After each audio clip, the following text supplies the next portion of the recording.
Hello and welcome everyone. My name is Peter Robinson, and today I've got Christian on the line who's going to tell us all about Forge and related tools. So Christian, why don't you introduce yourself before we start? Yes, sure. It's actually one of my first slides. So can I just go ahead and share my slides? Yeah, why not? Why not? All right. Can you see my slides and hear me well? Yes. Yeah, all right. So yes, a little bit on me. I'm a long-time listener, first-time caller, so to speak, of the show. Yeah, generally got into smart contract development during the COVID lockdown. And yeah, I've been doing pretty much nothing else since then. I'm a open source enthusiast as well, so I try to give back a little bit where I can.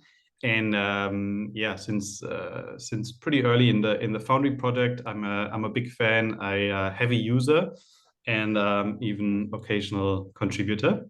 So I am yeah, super excited to be able to share a little bit about my my enthusiasm and what I know about the project with you guys. And yeah, if you have any questions, corrections, anything else, feel free to contact me on Telegram. And if you want to see what I'm up to, you can also check out my GitHub account. And so without further ado, I want to talk a little bit about Foundry. First, to kick off, what is Foundry? Foundry is a smart contract development toolkit. So kind of similar to tools like Hardhat or Truffle. But it does a few things differently, which hopefully I'm going to show today.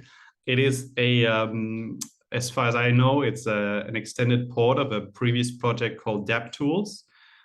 So if you've heard about that, you'll see that the interface and the philosophy behind it is very similar. It is implemented in Rust, which makes it very, very fast. And yeah, just as a side note, it's a great project also to get involved if you want to do some Rust open source work. They have an amazing community and really welcome new contributors. And yeah, so it's also a great chance to learn some Rust. Generally, it consists of 4 components. So a lot of the content out there about Foundry really focuses very heavily on Forge, which is kind of the main testing framework and compilation and scripting. But it also has 3 other parts, which are very powerful tools in their own right. And today I want to give a bit of an overview of all of it, and then dive a bit deeper into Forge. So that's going to be the structure of this talk. We're going to go through the 3 other tools, namely Cast, Anvil, and Chisel, really quick, and just kind of tease what they're about and what you can use them for. And then the rest of the talk, we're going to look into Forge, mostly into testing, and then also a little bit into scripting. And yeah, so the first tool that I want to talk about in the Foundry toolkit is Cast. Oh, sorry, no. First, we're gonna obviously have to say a few sentences about how to get started. So in order to use Foundry, because it's unlike Hardhat, it's not a JavaScript framework, and so you cannot install it with the npm or yarn, what you might be used to. Instead, they have their own installer called Foundry Up. And so the first command here basically downloads that installer and initializes it. And then you will have in your terminal, you will have, or in your path, you will have this Foundry Up command. And you can use that when installing Foundry for the first time, and also to manage versions, upgrade, downgrade, all that kind of stuff. Yeah, once you have installed Foundry to Foundry Up, you will have all the 4 toolkits that I said before. So Forge, Cast, Anvil, and Chisel will be their own like kind of commands in a command line, which you will then use to basically leverage these tools. And yes, the first one is Cast. Cast is a kind of tool that allows you to do all kinds of cool stuff when interacting with Ethereum or any other EVM compatible blockchain. And so it's kind of for these ad hoc things, like you want to get some data on a block, on a transaction, on an address. You want to make a call to a contract, execute a transaction. You can read specific storage values. You can do all kinds of encoding and decoding call data, and a lot more, really. So it's a great tool for debugging the state of any kind of chain or node, both like the actual chain, but also if you have a local test node and you want to look at what happened there, it's really a great tool. And again, it has a huge amount of commands. If you can use the help command to see all of them. I'll just show 2 right now, which are really, for me, have been great productivity enhancers, and have really helped me a lot.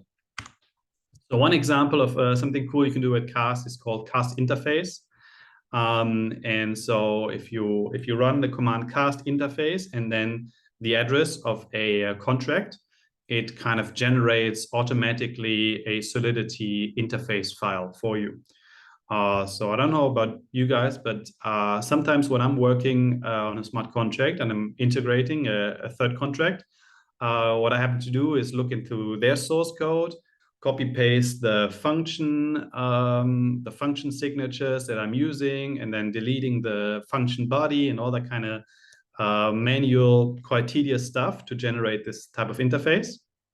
And basically Cast automates all of this for you. And it makes sure that you actually have all of the functions of all the inherited contracts in your interface definition, which is great. The way it does that, as far as I know, it uses like Etherscan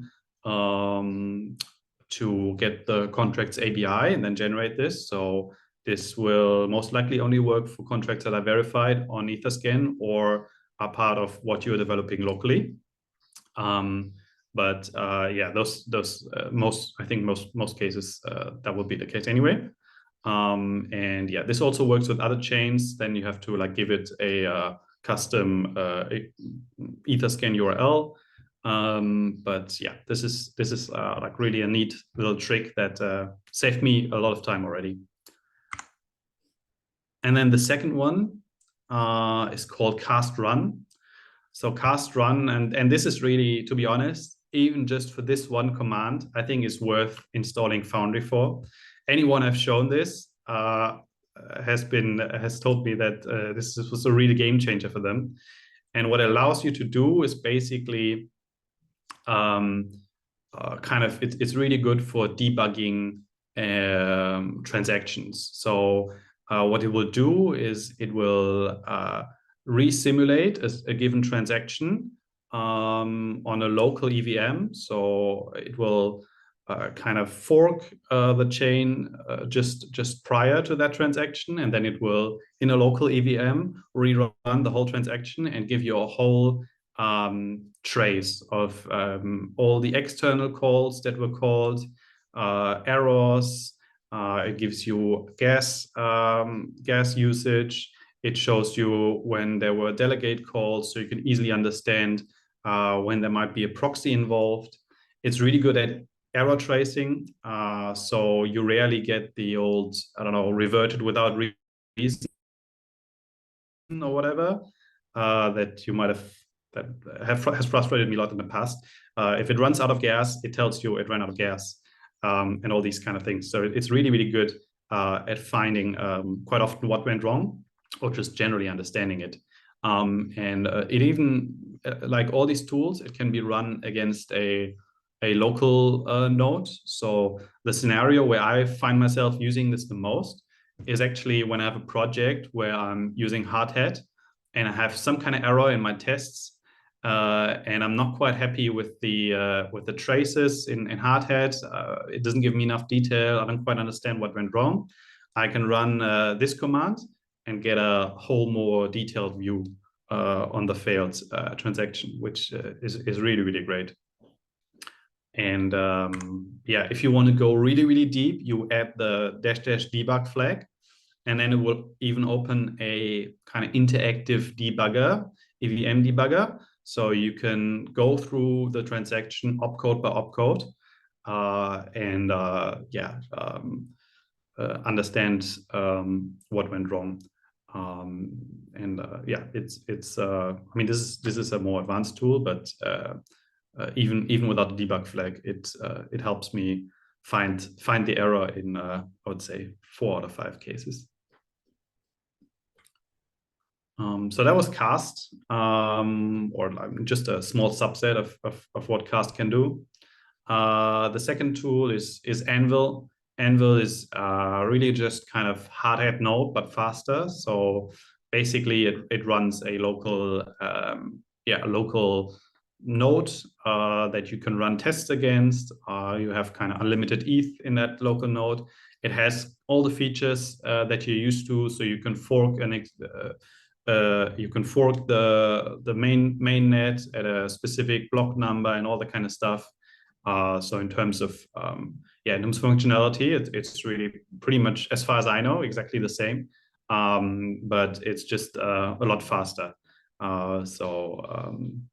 Yeah, even just swapping your hardhat node with Anvil can really speed up your test execution or your CI, and due to the kind of, because the RPC interface is the same, you can use these different. You can use it pretty much interchangeably with hardhat node or with Truffle, Ganache, all these tools, just faster.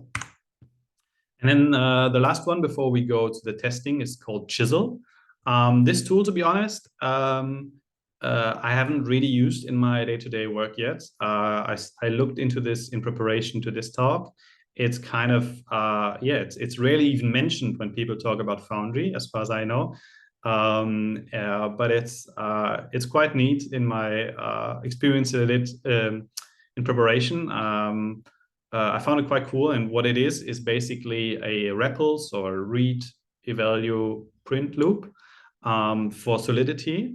And REPL is pretty much the same that happens when you just type Python or Node in your terminal. So you can do a kind of interactive programming where you type in each command and you can immediately see each variable's value and do all kinds of tests. And here you can do all of that in Solidity. So you have access to pretty much the whole Solidity syntax. You can call out to other contracts.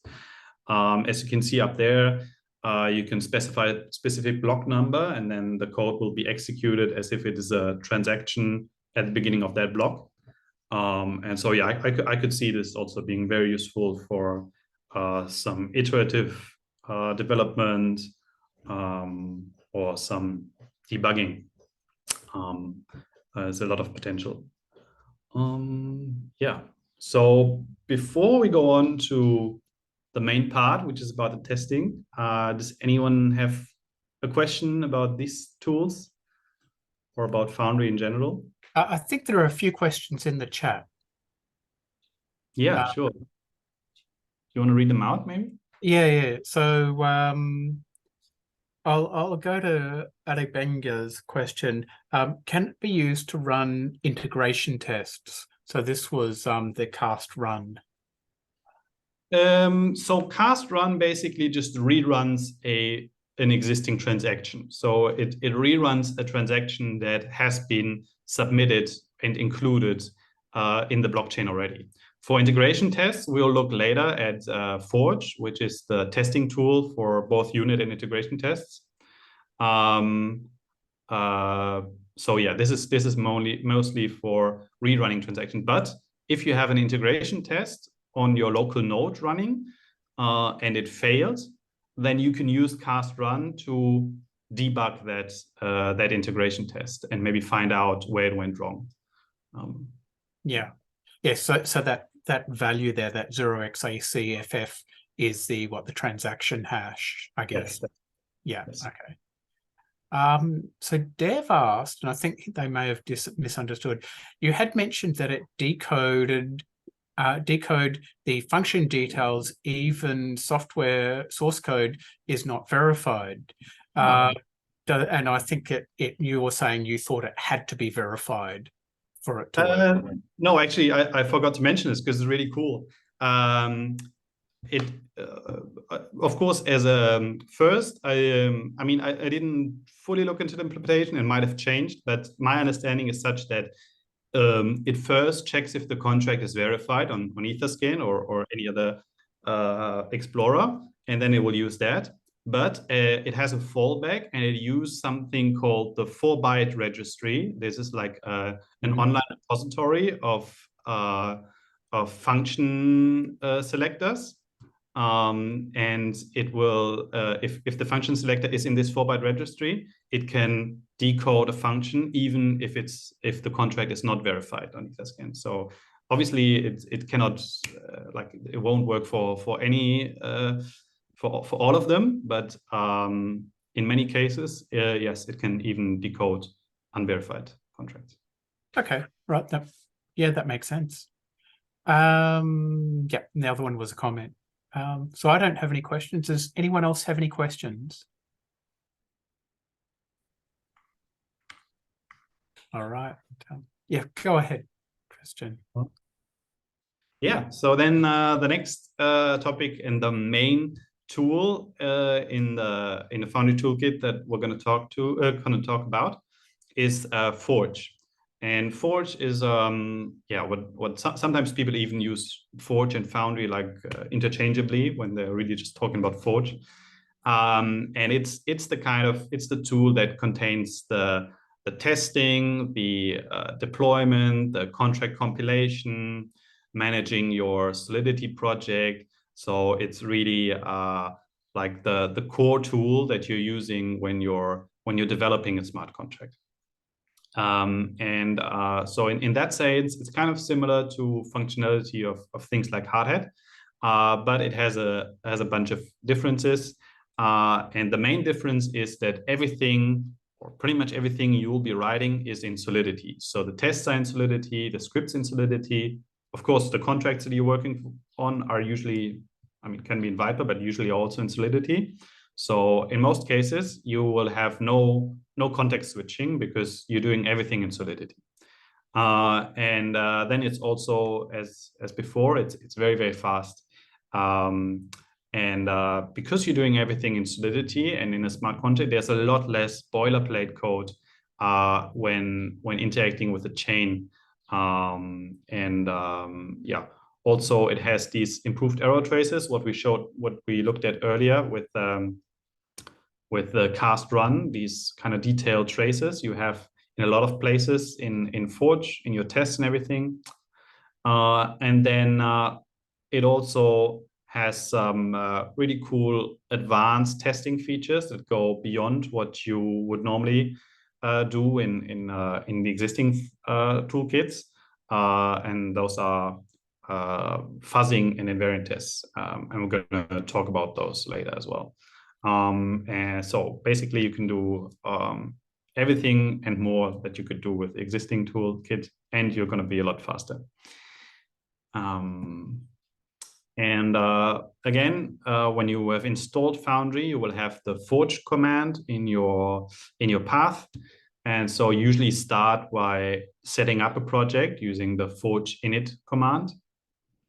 And what that will do is it will create a kind of a template project, and with all the files you need. So it contains an example contract. It's the standards like counter example where you can increment a number, and then it also contains some example tests and an example script. You can see that all of these end in SOL because, as I said before, everything is written in Solidity. It contains a configuration file. I'm not going to go in too much into the configuration file, but it's kind of it's got pretty sane defaults, but you can pretty much change anything in there if you want to. So you can change the RPC URL, the block number. You can change the compiler version, all that kind of stuff. And then it also has this lib folder where you find the dependencies. And because Forge is, again, it's not a JavaScript project, so it cannot use like your standard JavaScript package managers to manage dependencies and libraries. And so it has kind of its own system, which is based on a Git submodule, which is kind of a bit of an advanced Git feature, but basically allows you to quickly install any dependency that is on Git. So it doesn't have to be on any like npm or anywhere. You just say forge install and then kind of the GitHub repo name and owner, and then it will basically just download that repository and kind of link the files such that you can then import the contracts elsewhere. And yeah, so everything is in Solidity, including the tests. So this is the very, very simple test, slightly adjusted from the template example. And to create a test, all you need to do is first you need to create a contract. As usual, everything in Solidity, and so everything also in these tests and scripts needs to be wrapped in a contract definition.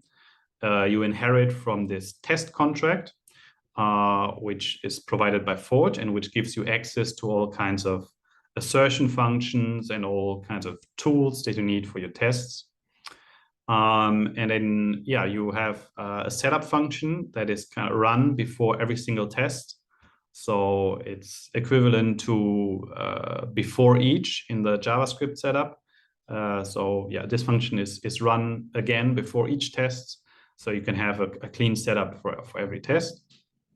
And then Forge will recognize as a test any public function on this contract that starts with the word test. So yeah, that's how you kind of tell Forge run this as a test. Then you have a variety of different functions from the inherited test contract, such as assertions like we do here. So this is a very simple test where we just increment the counter and then we check that the number is 1 afterwards. And yeah, so this is basically the most basic test setup you can have really in Forge. Once you have defined your test, you can run it with Forge test. As usual, there are a whole bunch of different arguments or like parameters that you can pass to specify how these tests are run. So you can use regex expressions to only run specific tests. You can run them against specific block numbers, all kinds of stuff. You can make it such that on a failure, you enter the debugger that I showed earlier. But normally, most of those you don't need. What's really good to set is the verbosity. So it's from level 1 to 5. So here in this case, dash VVV means we have verbosity level 3, which means that we get the traces on every failed test. And so here I kind of adjusted the test a little bit to have a failing test just to show what it looks like. And yeah, again, you get the same kind of really detailed traces that you also got in the CastRun argument that can really help you debug what went wrong in your test. And also here in this screenshot, you will see how fast it is. So this is 794 microseconds, so less than 1 millisecond that it took for this test to run. And yeah, it scales pretty well as well. So it's really very fast.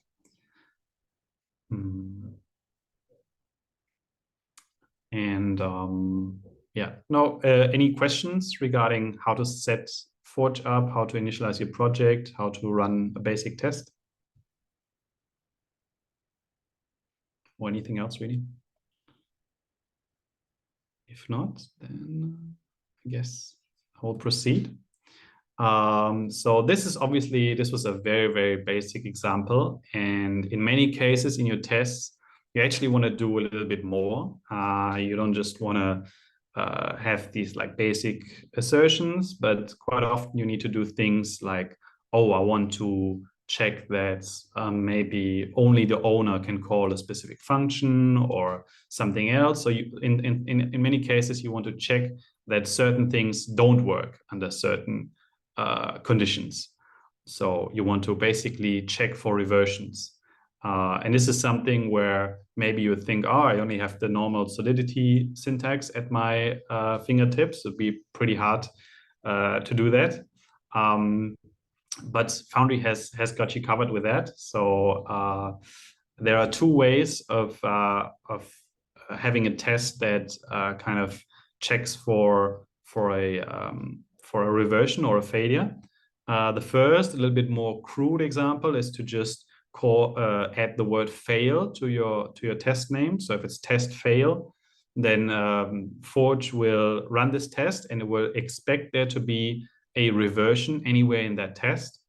So if there is a reversion in that test, it will be green. And if this function runs without any reversion, then Forge will complain.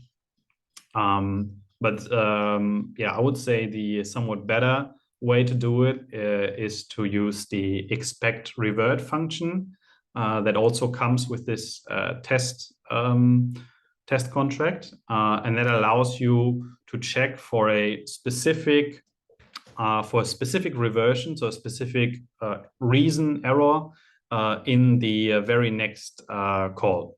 So here in this case, we are checking for an arithmetic underflow error in the decrement function, so in this last test. And normally in this expect revert function, you would just type in as a string the reason that you expect. In this case, this underflow error is a Solidity compiler level error, so it's not an error reason that we define ourselves. And so for this case, there is this standard error library that Forge also provides that contains the error data for all these kind of compiler level errors.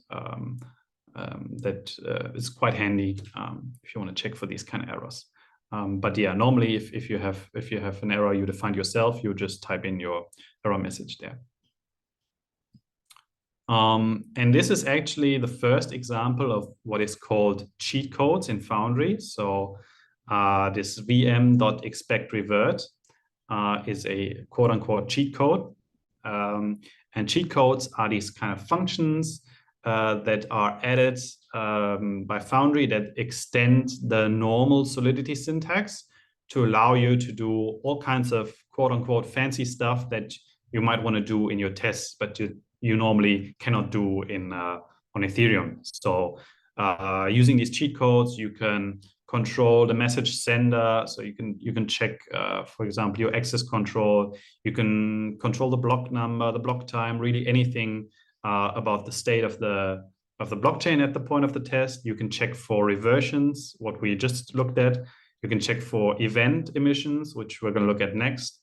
You can interact with things outside of the EVM, such as your file system, your environment variables, your CLI commands, and a lot more. So quite often when you come to a point where you think, probably cannot do this with Foundry, they'll more likely than not, there'll be a cheat code or a combination of these cheat codes that let you do what you want to do in your test. And yeah, another cheat code that is quite useful during tests is this expect emit cheat code. And so what this allows you is to test that a certain event has been emitted. So up here we see in the top we see a snippet of the implementation of the contract that we're testing, and it's still the standard counter contract, but here we added like just a little like just emitting an event when we increment the number, and now below is the test that checks that the correct event was emitted. And this, to be honest, is a little bit more complex maybe in the Foundry case. So you have to do a few more steps. You have to kind of copy paste the event definition into your test. Then you have to call the expect emit cheat code, and you have to tell it which parameters of the event you want to check for in your test. So in this case, our event has just one indexed index parameter. So we set the first flag to true and all the other ones to false. But normally, yeah, the first three flags refer to the maximum 3 indexed parameters of an event, and the last one to the rest of the data. So here you kind of tell Foundry which parts of the event you want to kind of match and check against. And then what you also have to do is you have to emit in your test. You have to emit the same event that you expect to be emitted by your implementation. So you have another like emit with this event and the parameters that you expect, and then you call the function under test, and Forge or Foundry will test that in that call the same event was emitted that you emitted just before. So this is kind of how you check for events. It's actually, I would say, it's the most complicated kind of cheat code in Forge and Foundry. But yeah, it's how you do it. So yeah, and then another cheat code. So again, here we're just giving a few examples. There are a lot more, but another very useful one is impersonating an account. So I mentioned earlier, you might have a contract where you have some access control. So in this case, I have slightly extended the counter contract to make it such that only the owner, which is the account that deployed the contract, can actually call these methods. And if anyone else tries to call the method, they get an error. And then below we see the test to kind of check for that. Again, we use the expect reverts function to say, okay, in the next call, we expect there to be this reversion. And then also we use this vm.prank cheat code that allows you to set the message sender for the next call to any address you want. So here we're going to call the contract from the 0 address, and we expect there to be this error. Yeah, so this test would work, and it's another one very frequently used scenario in testing. But this is an example where you have to kind of so there are some subtleties when using these cheat codes that you kind of have to get used to. So this is a common pitfall. At least for me, it was a common pitfall that I ran into many times, and I want to see if maybe you can see what goes wrong here. This example does not work. We have only slightly changed the test. You can see the only difference we did was instead of using the increment function, we're using the set number function to kind of achieve the same goal. And again, we're calling it from, or like we want to call it from the 0 address, but this time it doesn't work. So it says the call did not revert as expected. Yeah, the question is why. Does anyone here maybe have an idea why this example doesn't work? I think I know, but and in fact, I'll put it in the chat, but is it because the counter.number is the next call? Yes, that is correct. So counter number is the next call. So what Forge will do, it will impersonate the 0 address when calling the number function. But then when we actually call set number, we're using the original account again, which was the one that deployed the contract. And so there will be no reversion. And for that case, that's why I usually prefer to use a function called start prank and stop prank. And in this case, it will impersonate all calls in between those two cheat codes. And so in this case, we're also impersonating the .number call. However, this still doesn't work. And this was actually when I was preparing the test, the talk, actually had this iteration, and I was wondering why this still doesn't work. Does anyone have an idea why this still doesn't work? Wait to see if anyone else has got it. I know it, but I guess I've used Forge, so I've sort of cheated. That's all right. Yeah, it's the VM expect revert, isn't it? Is now looking at count.number, and it's saying it didn't revert. We're all good. Exactly. So it's kind of the same error again, but this time with the expect revert instead of the prank. So yeah, this is a working example. So yeah, in this case, we really didn't have, because there's no equivalent of start prank, stop prank for expect revert. So we didn't really have any. We kind of have to factor out the counter.number call. And yeah, I mean, in this case, we could just use prank again in between expect revert and set number, but I still kept it at start prank, stop prank. And yeah, so this is the example where that works. And so this just kind of shows you that with some of these cheat codes, you really have to pay attention, especially when thinking about, okay, what is actually the next call that I'm expecting a reversion for, that I'm expecting an event from. And this is a very, in my case, a common kind of tripwire. But yeah, once you get used to it, you're usually able to debug it as quite quickly as Peter just did. Yeah. And another handy tool that you might be used not just from smart contract development, but really from any kind of development is you want to debug your contract. And the first tool usually is just starting to log stuff out. So your good old trusty console.log. And yeah, you'll be happy to know that Forge has you covered for this as well. So yeah, you have this console.sol library that you import in your implementation. So here the code is the implementation itself, because we want to log something out from the contract that we're developing on. And then you can use these console.log functions and print out messages.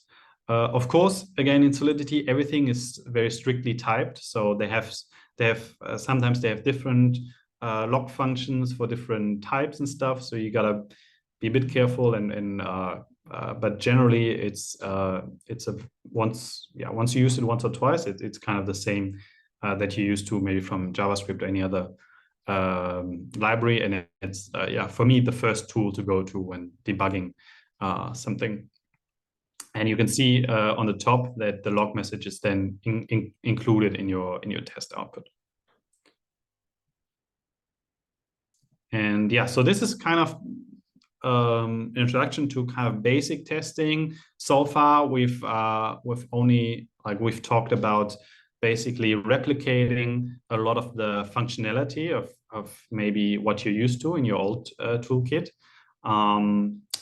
And next, I want to talk a little bit about advanced testing. But before this, are there any other questions regarding what I just showed?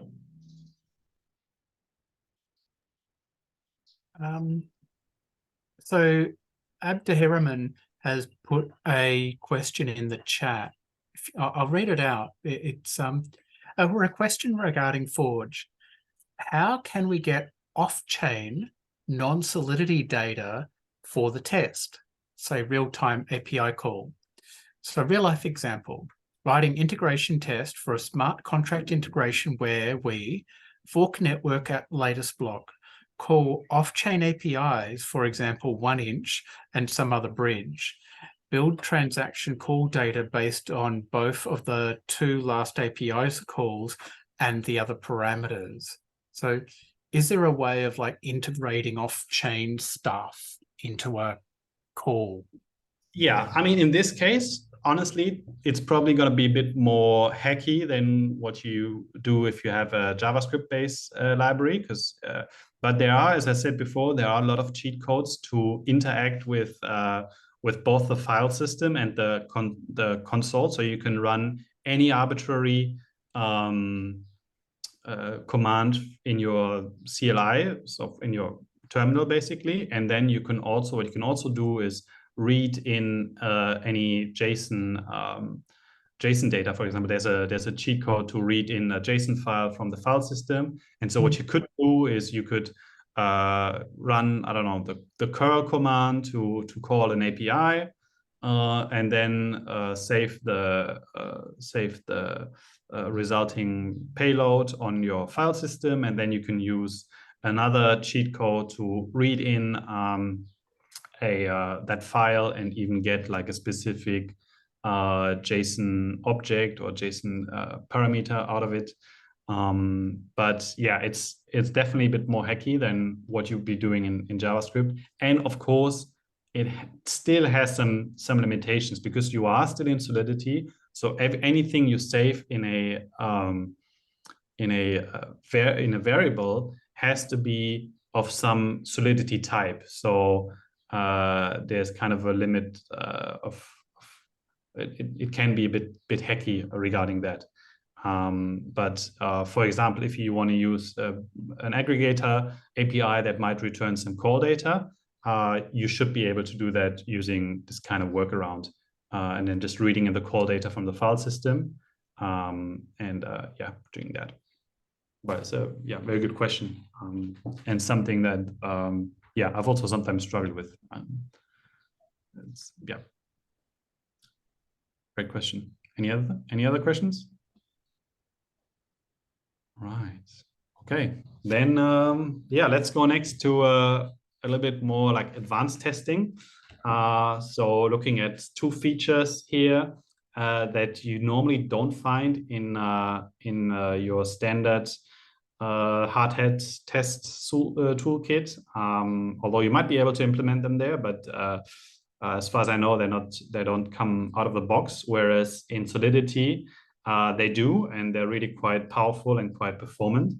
And those are fuzzing and invariant tests. And both of you allow you really to take your testing to the next level in terms of like the amount of tests you run. So you really get a lot of extra testing power for just some very minor changes in your testing code. And so the first one is fuzzing.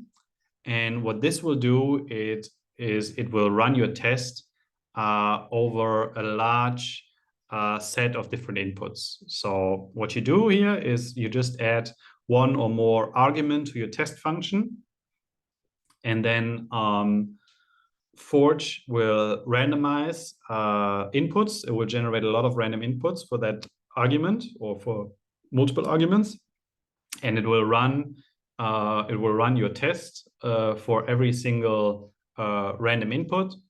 And if any of those fails, then the test will fail and it will show you what the input was for which it failed.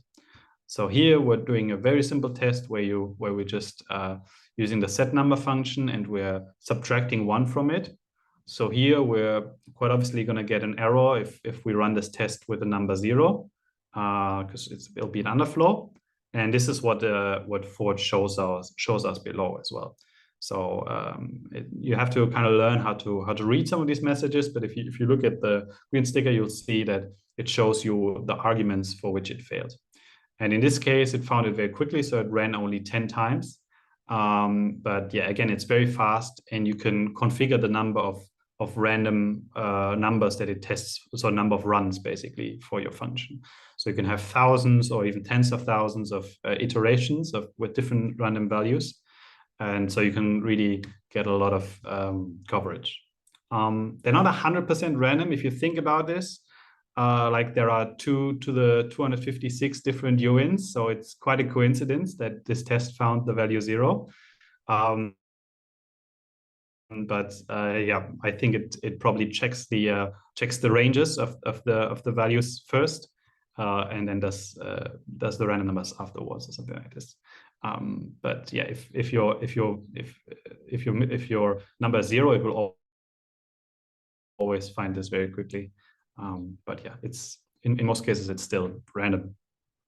And that's fuzzing. The second one is invariant testing. And invariant testing is in some ways even more powerful. And you have to do even less and you get even more testing, because all you have to do in invariant testing is you define an invariant, an expectation in your test. And then Forge will try to run all kinds of different calls against your contract to try to break your invariant. So it will call all kinds of different functions from different senders with different values, everything again randomized, until it finds a combination of calls that leads to there being any reversion in that test. So here in this example, the invariant is basically that the number should always be even of our counter, which is obviously not the case. And it was, yeah, Forge found a way to break it. So basically it first set the number to 0, and then in a second call, it set the number to 1. And at that point, it wasn't even anymore. And it shows you here the whole set of calls it did. You can also see that it called both functions from different senders. So it randomizes really kind of every aspect of it, and can be very powerful. Sometimes in these cases, you want to kind of guide it a little bit to maybe only call specific functions. So maybe you have a test where, for example, if you have a contract that has tens of different functions, of course, the number of random runs that Foundry will do and the kind of scenarios it will try is limited. Again, it's something you can configure.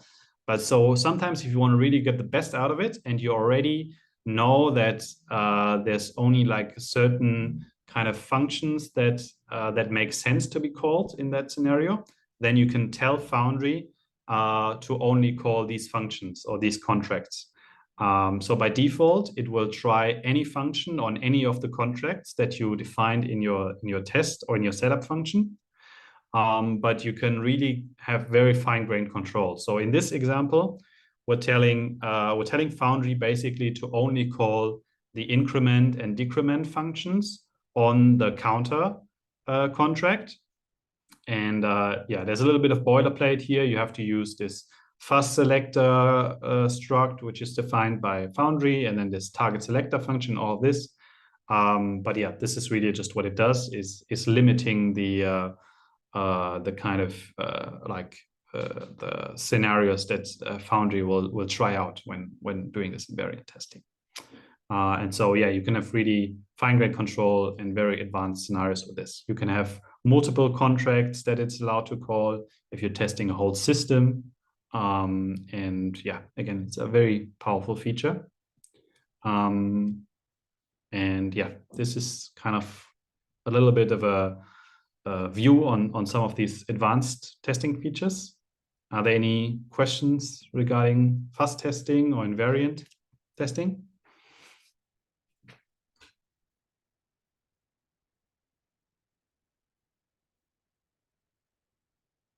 All right. I guess not. Okay, yeah. Everything you're saying is obviously very clear. All right, thank you. Yeah. All right, there will be a quiz at the end. No, not just kidding. Okay, yeah. So far about testing. Again, normally testing is what people talk mostly about when talking about Foundry and Forge. But I also want to show a little bit about the features that are often a bit underrepresented or underrated in my opinion of Forge. And so another tool that you have when using Forge, apart from testing, is also scripting. So scripts are basically things like programs that usually you're not just doing a test, but you actually want to submit some transaction to the blockchain. So often this can be a deployment script, it can be some kind of configuration script, all that kind of stuff. But yeah, the difference to a test is really that you're actually submitting transactions to the blockchain. Forge has, I think, really a really good implementation of this. Again, it's completely in Solidity, as we'll see in a moment. So the scripts are written in Solidity, it really has some advantages. One really big advantage is that what it does is it simulates your whole script on a local EVM before broadcasting any transactions. So what that means is, let's say you have a script with 10 different calls. Before it sends out anything to the mempool, it creates a local EVM fork of the blockchain. It runs your whole script and sees that no calls revert, that you don't run out of gas, all that kind of stuff. And only once it ran through the whole simulation, it starts broadcasting the transactions one by one.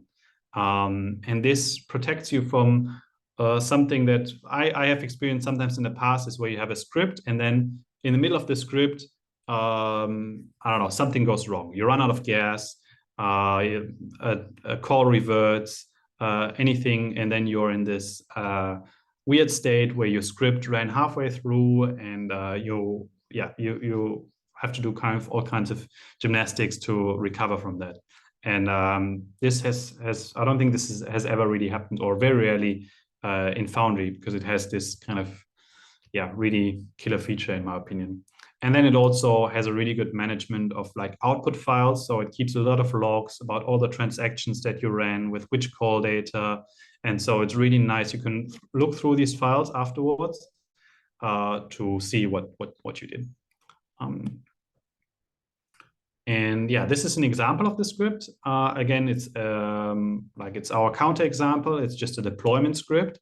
So what we're doing here is we're going to deploy our counter contract, and then we're just going to set the number. One important thing is, so there's a few things you have to do. Instead of the test contract, you inherit from the script contract. And instead of calling your function test whatever, you just call it run. And then this would be run as a script. And there's another thing to be mindful of, is that by default, even in scripts, everything is just simulated. So if you want to have certain calls or certain actions actually be submitted to the transaction, to the mempool, you have to wrap them in these start and stop broadcast function calls. So here, the only things we're going to submit two transactions. One is the deployment of the counter contract, and the other one is the set number call further down. And everything else is just simulated.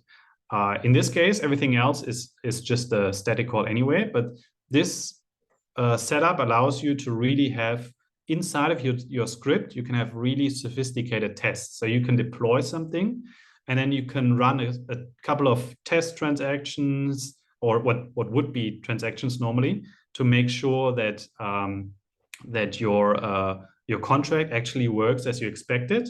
And this will be included in this simulation step that I mentioned earlier. So if any of these tests fail during the simulation of your script, nothing will be submitted. So you can really have a lot more certainty and a lot of extra testing built into into your scripts, which is really great, and makes this really powerful.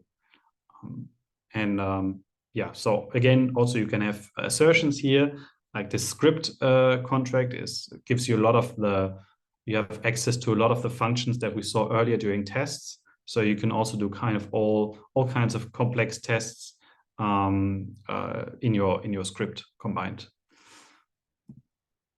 And then once you're happy with your script, you can run it with the forge script command.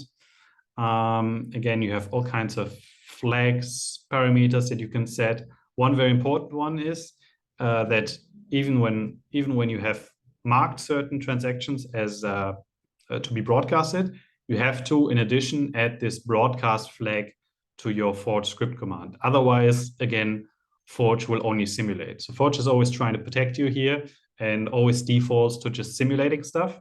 And you have to tell it specifically in multiple places that you actually want to have something executed against the real chain. But this is also a nice feature. So even when you have a script, you can run it first without the broadcast flag to kind of make extra sure that everything works and the outputs look like you expect. And then you run it again with this flag to actually execute the transactions. And then below we see like kind of the output. You see the results of this like simulation that I mentioned. So it tells you in advance how much gas you're probably gonna spend. And then after the transaction, it sends out one transaction after the other, and it waits for it to be mined and everything.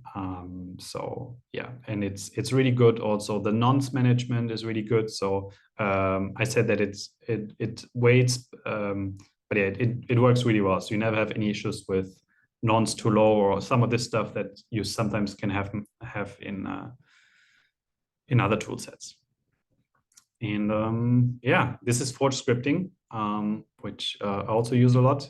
Yeah, concludes my talk for today.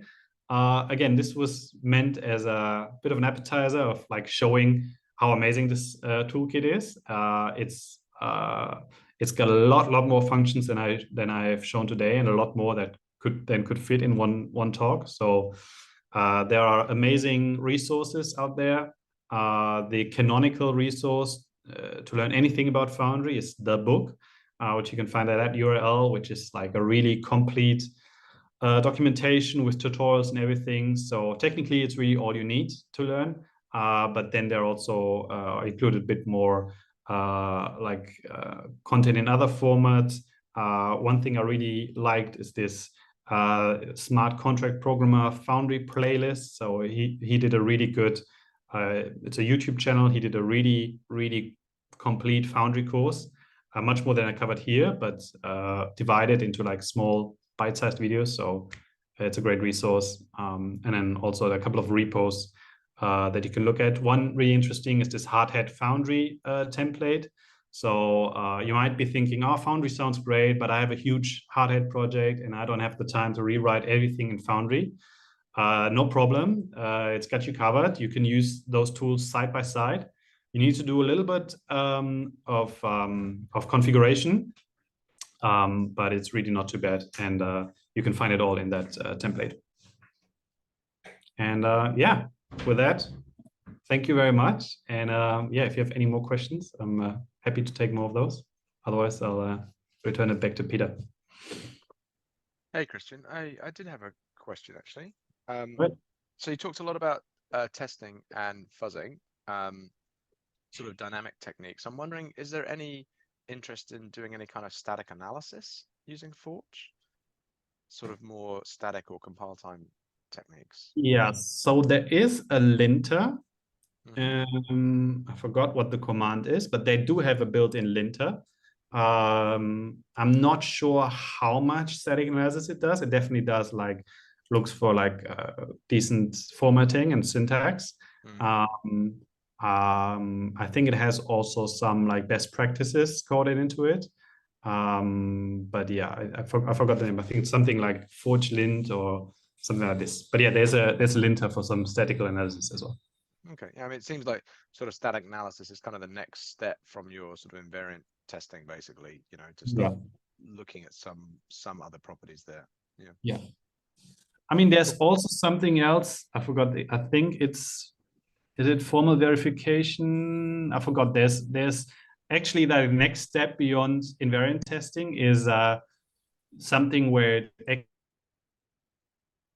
actually analyzes like the whole tree of possible program states. Probably Peter knows what it's called, and it does like a formal analysis of whether there's any case in your test that will break it. But I think it's not yet implemented in Forge. I think they're working on it. Okay. But yeah. Okay. Yeah. Cool.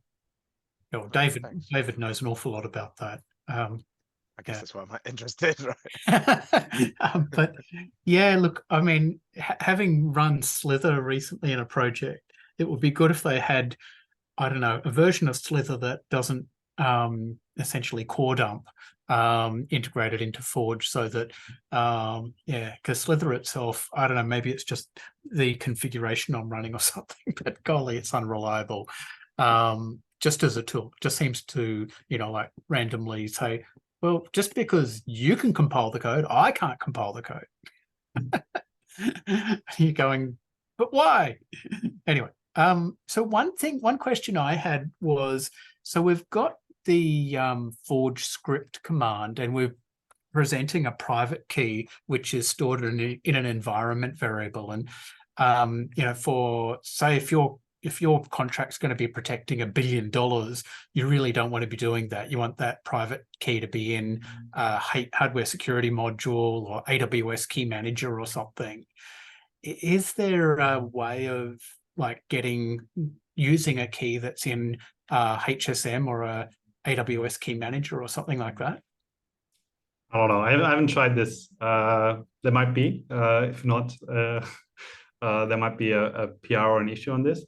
But I don't know. I haven't used any of these integrations. I'm not sure if there's integration.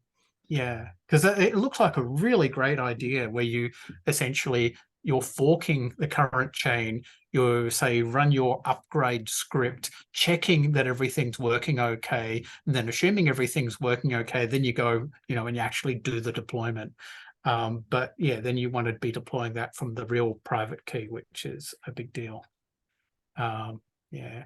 Devendran asked, is there any plan to extend Foundry or Forge to non-EVM chains? Not that I know of.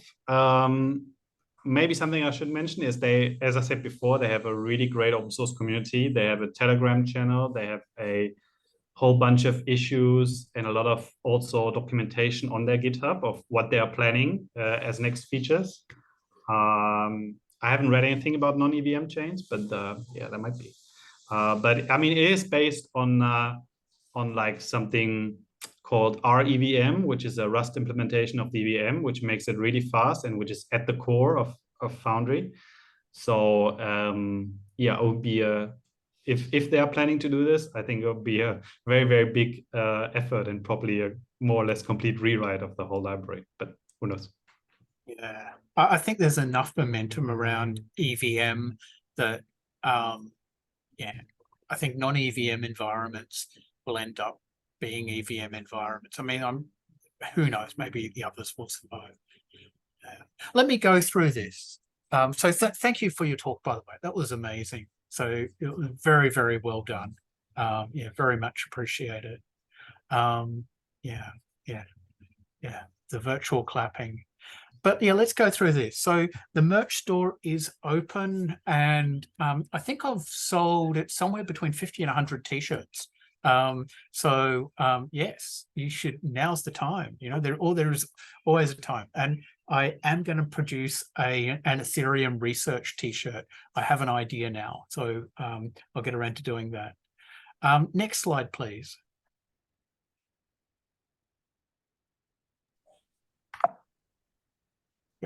Okay, so next week, Clemens is going to come along and tell us his thoughts on AI and Web3. So Clemens is a deep thinker at Consensus, and so I'm sure that will be very interesting.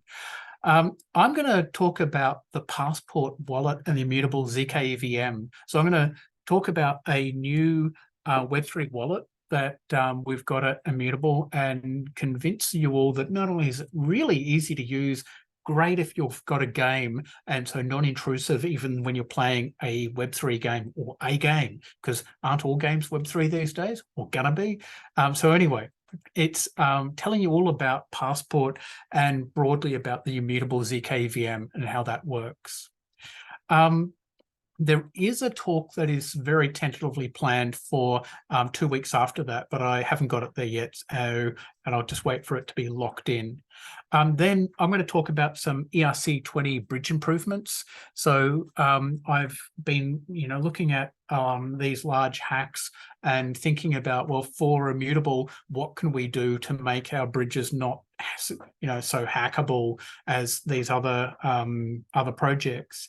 And so the bridge improvements that I've come up with are readily applicable to any ecosystem. So this will apply to anyone who's running an ERC20 bridge for a rollup, a side chain, so an L1, L2, L3 in any configuration. So I think certainly worth coming along to. Tim Byko from Ethereum Foundation is going to give an overview of Ethereum governance. And so that is all about how Ethereum as a group makes decisions. So I think that should be very interesting. And we're going to end the year with me doing a Solidity interview challenge. And so this will be another interactive session. Please bring your remix or favorite IDE, and we'll try and together work out a problem. And if we don't have lots of interactivity, I'll probably rope in people like Sandra, David, and Joanne, and anyone else who I think won't mind too much if I ask them a tricky question on the day.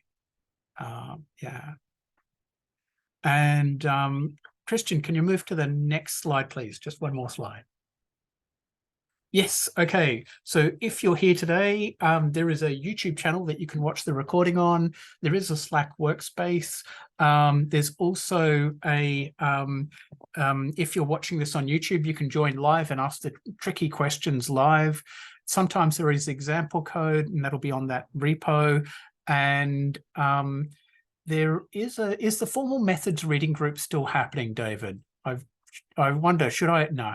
All right. So scrub that formal methods reading group. Yeah, I'll have to get around to removing that from my final slides.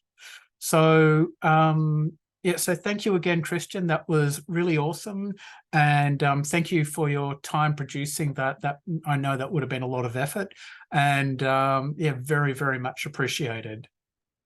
Thank you. I have a question. The merch store, is it shipping globally or only? Yeah, absolutely globally. And I've tried, I searched out different merch store possibilities. And this company that I've partnering with, they do global manufacturing. So there's manufacturing in Australia, in the US and Europe. So if you're in any of those places, the shipping costs and the time to delivery is generally pretty good. I have no idea. I've never said I live in Thailand and found out what the shipping costs are to Thailand, so I'm not sure. But of all the companies I considered, this is the company most likely to say set up t-shirt manufacturing or partner with a manufacturer in your country and hence have global low-cost merch. So I think it really worked well. So yeah. Global shipping and hopefully low cost and low time to delivery.